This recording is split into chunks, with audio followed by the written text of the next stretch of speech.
మేడారం మహాజాతరలో ప్రధాన ఘట్టం పూర్తయింది.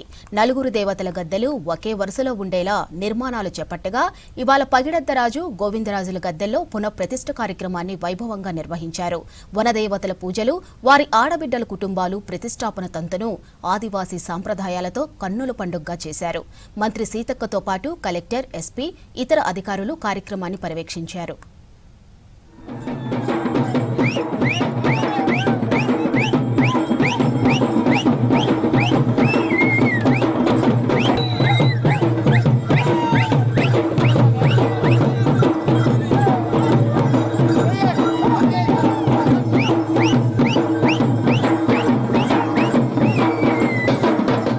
ఆసియాలోని అతిపెద్ద గిరిజన జాతర మేడారంలో ఇక నుంచి సమ్మక్క, సారలమ్మ, గోవిందరాజులు, పగిడిద్దరాజుల గద్దెలు ఒకే వరుసలో దర్శనం చేసుకోవచ్చు. మేడారం మాస్టర్ ప్లాన్ లో భాగంగా భక్తుల సౌకర్యం కోసం నలుగురు దేవతల గద్దెలను ఒకే వరుసలో ఉండాలని నిర్ణయించారు. ఇవాళ అదే క్రమంలో కొత్తగా గోవిందరాజులు, పగిడిద్దరాజు గద్దెలను పునఃప్రతిష్ఠించారు. గద్దెల ప్రాంగణం మొత్తం పూలు, మామిడి తోరణాలతో అలంకరించారు.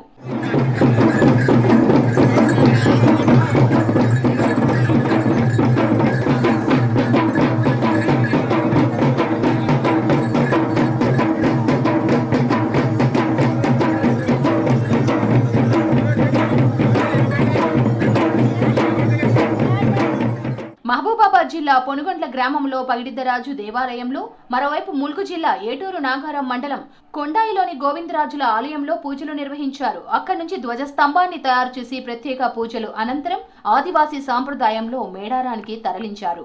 శివసత్తుల ఆటలు, డప్పు చప్పుళ్ల నడుమ సమీప గుట్ట నుంచి 5 సార్లు ఎర్రమట్టిని తీసుకొచ్చి ధ్వజస్తంభాలను గద్దెల ప్రాంగణంలో ప్రతిష్ఠించారు. రాత్రి తీసుకొని వచ్చి మనం సీక్రెట్ పూజా విధానం చేసి తెల్లవారుజామున మనము పగిడిద్దరాజు యొక్క ప్రతిష్టాపన చేయడం జరిగింది. మూల స్తంభాన్ని, అట్లాగే మన గోవిందరాజు, సార్లమ్మ, సమ్మక్క అటువంటి పూజలు చేసి ఈరోజు వేలాది మందిగా మేము తీసుకొని వచ్చి ఇక్కడ పూజా కార్యక్రమం చేయడం జరిగింది. మాకు చాలా సంతోషంగా ఉందండి.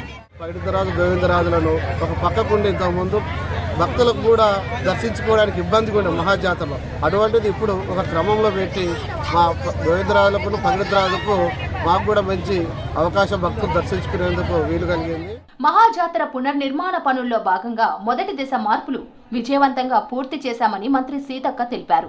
2 నెలల పాటు పూజారులతో చర్చించి వారి అంగీకారంతోనే మార్పులు చేశామని తెలిపారు సీతక్క. ఈ మహాకార్యంలో ఎక్కడా ఇబ్బందులు తలెత్తకుండా కలెక్టర్ దివాకర, ఎస్పీ సుధీర్ రామ్నాథ్ కేఖన్ పనులు పర్యవేక్షించారు. సమ్మక్క, సారలమ్మ, గోవిందరాజు, పగిడిద్దరాజు దీవెనలతోటి అన్ని కార్యక్రమాలు సంపూర్ణంగా జరుగుతున్నాయి.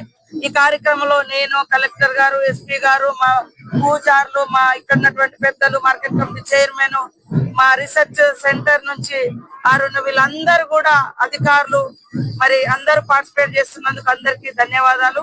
మరి ఇంకా మిగతా ఘట్టం కూడా ఇంకా ఇక్కడ చేయాల్సినటువంటి కార్యక్రమాలనే వాళ్ళు పూజారులు చేస్తా ఉంటారు.